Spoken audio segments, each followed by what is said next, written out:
What's up, everyone? I am Symone Stanley, and this is RYZE Hoops. Back at it with another one of our upcoming basketball season previews. This time, we have Coach Forts from the Tri-Cities Bulldogs, 2022 5A state champions. Coach, thank you so much. Thank you for having me. Of course. So, Coach, as you prepare for this season, have y'all started workouts already at this point? Yes, we have. We're practicing. Okay, so what's the main thing the team is going to be focused on this offseason? I would say the main thing we're going to focus on this season is going to be our pressure defense, our ability to dictate the pace of the game. We'll be able to shoot the ball really well and just really getting after people on the defensive end. So would that be what you would describe the identity of the team this season is going to be the defense, or is that just what y'all want to improve on? Well, it's going to have to be our identity. We lost 2 6'9" kids last year, and as a result of us losing those 2 6'9s, we don't have a lot of size this year. So we're going to have to be much more focused on our perimeter defense and our ability to contain dribble drives and stop penetration. Okay, so you talk about some of the players that you lost. Who are going to be some of those guys that are going to be forced and ready to step up for the Bulldogs this season and attempt to defend the championship? Well, number one, Kory Mincy. Kory Mincy was All-State last year, averaged about 18 points as a junior, already committed to Presbyterian University. So he doesn't have the pressure of having to earn a scholarship during his senior year. His focus can be just on continuing the legacy and trying to maintain what we've been able to accomplish the last 4 or 5 years. Also, Rico Danner, who was a starter last year, averaged 13 for us last year as a junior. Kendon Wilberg, who averaged 10 as a junior for us as well. And we have some new additions as well that we expect to do well for us this year. So who are some of those younger players that might have a larger role on the team this season, or who might not have been on the team last season? Maybe they were playing JV and are now stepping up to the varsity team. Well, I would say one of the main guys that did not have a role last year but has moved into our zone would be Malik Johnson. He is a rising junior who was top 4 in the state last year in scoring. Within a different environment, a different setting, but I look forward to seeing how he responds to playing a high level of basketball in terms of at least classification here in Georgia. What are some things that excites you when you see the growth in some of your players?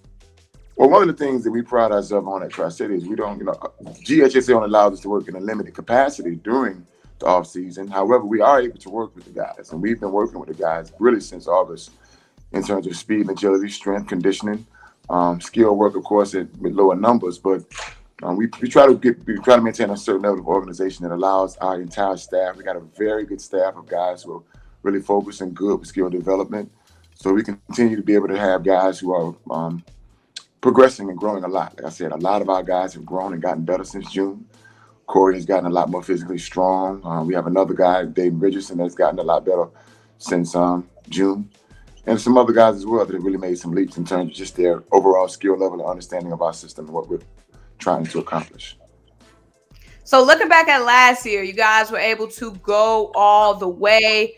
What do you think was the most challenging part as a coach, coaching those guys through the ups and downs of a long championship run? Behavior. One of the things we talk to the kids about all the time is how behavior impacts character and how character impacts your academics. And we try to teach them about a triangular approach, not just to basketball, but to life.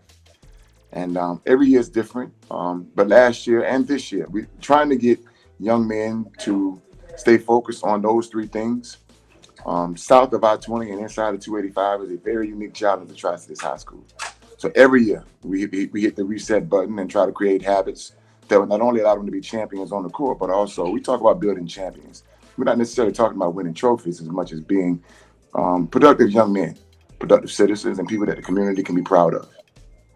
I like it. So you have a couple of players returning to this team that were on the championship team last season. What's the message to those guys to keep them, humble and level-headed now that, you guys are going to be the team that everybody wants to knock off? Well, we've been pretty successful over the last 4 years. And one of the biggest things that I think that allows or dictates success within schools is the culture within the program. So our expectations, regardless of whether we win a certain number of games, win a championship or not, like I said, it's just maintaining a certain focus on behavior and culture. And with that focus, having been in our culture for the last 4 years, guys here are accustomed to working and having to earn every single thing that they get. And we keep a chip on our guys' shoulders because, like I said, our location makes us unique in terms of the success we're able to have. And oftentimes, I think we're still overlooked as it relates to some of the better programs in the state. And our kids feel that. Our kids consider themselves still underdogs, although people say we're the hunted.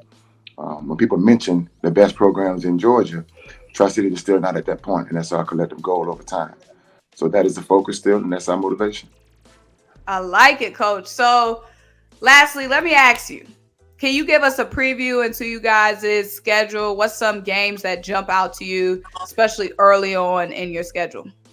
Um, we intentionally put together what we feel is one of the best, if not the best, schedules in the Metro Atlanta area. We're going to be playing nine region games, and every one of those games against those 9 opponents will be teams that, if they weren't state champions or competing for the Final Four last year, they were very close to it. Like we start with Newton, not Newton. I'm sorry, that game ended up getting switched. But let me see. We got Grovetown, defending state champions in 6A. We got Pebblebrook, who's always a perennial powerhouse. Our second regular season game is going to be against Grayson. We're going to travel to Florida and play against Oak Ridge. That's a consistent, proven winner down there. We're going to play Bishop McNamara out of Maryland, who is that's a school that people know all over the country. We're going to play a team, I forget the name, escapes me, out of Miami. That's the state runner-up from last year. Not to mention Sandy Creek, who's always been good. And one or two others that I overlooked right now. But our non-region schedule is extremely competitive. And I'm looking forward to the challenge. I know you guys are going to be ready to rise to the occasion, but Coach, it's basically November. October went by quick. It's about time to, lace some shoes up and get after it. Yeah, absolutely. Well, Coach, I hope I see you guys sometime in one of these tournaments, one of these games this season. But of course, good luck to your Bulldogs. Thank you so much, and we appreciate you having us here. Of course. Well, guys, he's Coach Forts. I am Symone Stanley. This is RYZE Hoops. Thank you guys so much for joining us. Thank you. Go Bulldogs.